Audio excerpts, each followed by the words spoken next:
We are covering AMD today, folks, and welcome to the channel. My name is Leo. For those that are new, I run a stock value investing channel where I analyze lovely companies like this. AMD has been on a decline. I've covered this company not too long ago, and I feel like I need to cover it again because we're hitting new lows, folks, new 52-week lows. And it's evident here. Take a look at that. The high of December 2021, and now we are just coming all the way down to $57 a share currently at the time of recording this video. And if you want to get your hands on the software, I'll talk about that a little bit later on. This is software I've made to analyze stocks quickly and efficiently. And folks, if you haven't done so already, head over to leoleo.com. The link is in the description box below. You can sign up for the website. It's completely free. And when you sign up, you will get a link to the Discord server where you'll be able to connect with other like-minded investors to talk about all things investing, fitness, whatever. We're building a community page where we can all connect and research stocks effectively. And that's how you can reach me one-on-one. If you want to just pick my brain about certain things, I'd love to hear from you. Here's the thing, folks. If you don't know what AMD does, they are a major chip processor. They make phenomenal CPU chips. They're probably the main competitor to Intel. And they have been crushing the game for a while. The only problem I've had with this company for quite some time is this price point right here, being $164 a share at the high point. So now, granted everything that they've been doing and the stock price has been going down, this gets me excited because you know what? Now we can potentially own this company at a great price. $57 is a lot more, desirable than buying a company on 164. So whoever sold off thus far, thank you, because now this gives us an opportunity. So let's analyze this company and what's really going on. So what's going on here? That's way too big. We want to keep that back to 100%. All right. So with my software here, we are ranking this company an 8 out of 10. Now, what does this 8 out of 10 score mean? Well, this software here takes a look at the company's financial statements, so their cash flow statements, the balance sheets, the income statements, and it gives us a grade based off if they're hitting certain criteria. So with AMD, their PE ratio on average is 76.20. Now that's not great. We want to see a company that has a PE ratio of 22.5 because essentially a company's PE ratio of 22.5 or under, it's a healthy multiple, so we're not slightly overpaying for those earnings. 76.20, that means we are paying ideally for we're paying, let's say, 76 times more for $1 of earning, if that makes sense. So they're getting no points from us there, as well as they've been increasing their share dilution over the last 5 years by 36%. That is incredible, folks. That is not good. We want this to be either zero or, ideally, best case scenario, them buying back shares. But it makes sense, folks, and I'll tell you why they've been diluting shareholders in just a moment. But those are the 2 points where they're getting deducted: a high PE ratio and share dilution. Other than that, AMD is doing a lot of things right. They have a high current ratio. So for those who don't know what that means they have a lot of assets on hand to cover their liabilities. 2.44 means for every asset or for every liability, they have 2 assets to cover it, if that makes sense, right? So a 1-to-1 ratio would mean that they have equal assets and equal liabilities. 2.44 means they have double that. So that's important. Return on equity average is 23.62. We like to find companies with 15% or higher. AMD has that, no problem. Phenomenal EPS growth, as we can clearly see, and a low debt to equity. This is great. This indicates to us that AMD is leveraging their capital through equity and not taking on debt.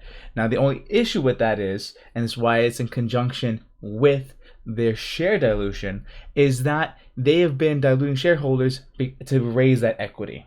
Does that make sense? So this has been a hot stock on Wall Street. So for them, it makes more sense. Well, people love our stock. People are going to buy our stock. We are the Intel killer, as many articles have published. It's a hot company. Let's issue out more shares. Issue out more shares to the shareholders. Who cares? They'll buy it. We'll raise equity for the business. We don't have to take on debt. Why? Our shareholders are taking care of all of that. So hence the low debt to equity ratio. I don't blame them. You know what? That's what it is. That's what people got suckered into.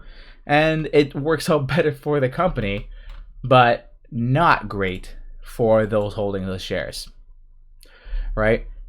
Other than that, our net income is up. Our 5-year free cash flow is up by incredible amounts. Return on invested capital average is high. That's great. We want to see this number at 10% or higher, and we have it at 22. That is phenomenal. And our revenue growth is up. They're doing a lot of things right. From a numbers perspective, AMD is crushing the game. So it's, one, imperative to see, like, okay, I can understand why people want to get behind this company, because they have been making money. They have been oh my God, I can't speak today. Generating revenue. They've been generating free cash flow. They have been improving the business on its own. The one thing, though, that I want to try to profess, though, and what I try to accomplish on this channel is, how much is this growth worth? How much should we actually be paying for this company? And look at this, folks. And we just jump into the company metrics category for a quick second, just to do a quick little comparison. Look at their free cash flow trailing 12 months. $3.3 billion compared to the 5-year average. That's 819 million. You have billion for the trailing 12 months, million for the 5-year average. So they have been doing phenomenal work and phenomenal improvements. This is what we like to see. And as well as our trailing 12 months PE ratio has gone down. It's 29.47 compared to our 76.20. So what does that indicate to me? For the last 5 years, on average, AMD potentially may have been in an overvalued category. Spoiler alert, they have been in an overvalued category. But as this price comes down, this indicates to us that we could potentially score this at a fairly decent price point. Let me just look at the income statement just to see what is going on. Actually, sorry, not income statement. I want to look at the free cash flow statement, because that is super imperative, folks. This is the blood of the company. And take a look at that. Negative numbers, 2017, right? Look at that. 2016, 13 million, negative 45, negative 129, and then look at this. Major booms. 276 million, almost 777 million, 3.2 billion. Amazing work from this company. But what's it worth? Well, my software has this imperative tool. It's an intrinsic value calculator, the price analysis section. And here, folks, we'll just clear out all these other previous assumptions. But here, we can do 3 different assumptions on AMD, and we can assume and figure out a price that we should be paying for this company today based off of revenue growth, profit margin, and free cash flow growth, as well as a price to free cash flow and a PE ratio. So what I'm going to do, folks, is I'm going to fill out these lovely boxes using these historic numbers as a reference point, and we'll see what that comes out to be, and we'll talk about that in just a quick second, so stand by. So folks, 2 things. If you're enjoying the video so far, hit the like button and the subscribe button.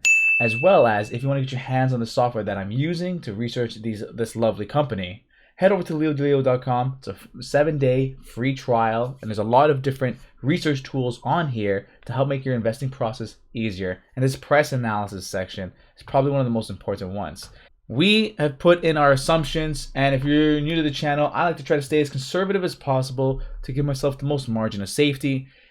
10% revenue growth on the low end, 14% on the high end, 12 right slap dead in the middle.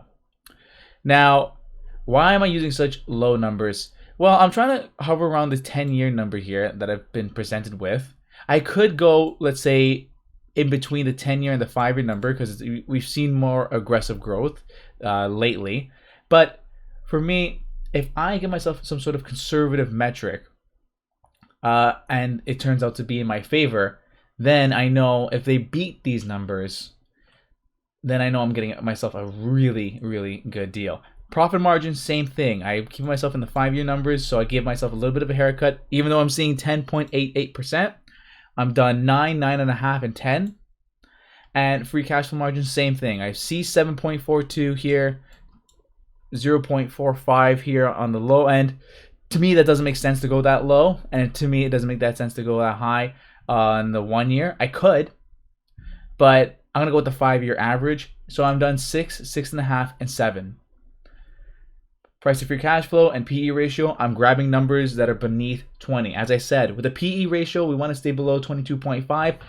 With the price to free cash flow, do the same thing. Stick below 22.5. I find that those are healthy multiples, so you're not overpaying for free cash flow. But by all means, you can put whatever numbers you like. It's just that if you're willing to overpay for the business, that's on your own volition. Desired return, 13%. I hit the calculate button, and it comes out to be, well, pretty low. Comes out to be 28.87. Now, we're still, our current price is 56.40, so it has dropped a little bit on the time of recording this video, but we're pretty much half of what we're currently at. So this company's stock price has to come down quite a bit. Now, I'll tell you right now, my revenue growth numbers may have been a little bit too conservative. So I could do 20, 22, 24, and see what that comes out to be. I'm going to hit calculate once again, keeping everything the same. But look at that. Changing the revenue growth numbers. So it's more so within the 5 to 10 year numbers, and take a look. Average calculation comes out to be 68.91. Our low numbers haven't been hit, but our moderate average and aggressive averages have. So what does that indicate to me? Actually, look at that. On the DCF, on a moderate average with a 22% revenue growth year over year for the next 10 years, we're pretty much at fair value. So that indicates to us that if you pay $67 for a share today, you can assume a 13% revenue growth. So to some, AMD might be hitting this undervalued territory. But for me, now what I want to try to do is find the lowest growth rates. This is where I like to try to further my research. So 10 was pretty low, 22 is decently high, but if I could try to find the lowest growth rates possible, let's say if I go 14, 16, and 18, right? Where does that take me? Where can it take me to, let's say, the fair value? So $41, right? So this is where the tinkering comes in, because the lowest growth rates that I can assume gives me the most amount of margin of safety. Does that make sense? Comment down below if you understand or don't understand. But essentially, I want to find a number that's low enough which shows me green on the board, because that would indicate to me that if at the bare minimum they hit those revenue growth numbers, my assumptions have enough margin of safety to indicate a decent return. And if they beat those revenue growth numbers, that works in my favor, right? So let's hypothetically, if let's say 16 revenue growth was what I assumed, and it was showing around this number here as green, and they end up doing 22% revenue growth, oh baby, we are in the money. But that being said, 22, let's say, what did I say, 20, 22, and 24, that seems to be the sweet zone for AMD. And if you believe these revenue growth numbers, then technically, AMD is an undervalued business and a potentially a buy today, or at least for the most part, trading at fair value. Now, I'm hoping this price drops, to be honest with you. I want this price to keep going down. But that's what I'm hoping for. There's still more research to be done, but I'm hoping to own this company. I've said this time and time again in my earlier videos. I like to own AMD, but the price has to be right. The price has to be right, and we're very close. I just need people to keep selling off. I need people to get scared. That's what I'm hoping for. So if you know someone that's scared of AMD falling, yeah, sell your shares and I'll buy them up. Anyways, folks, that's the video. And if you want to join the Discord community, head over to leoleo.com, become a member. It's completely free. And that gives you access to our Discord community where I'm growing this amazing community with a lot of other like-minded investors. So we can talk investing, talk self-improvement, talk everything. And just build a community where we're able to just communicate and research effectively together. So folks, that's the video. If you haven't done so already, hit that like button, hit the subscribe button. let me know a company you want to see evaluated, or just grab the software and you can do it all on your own. Until next time, I'll see you in the next one.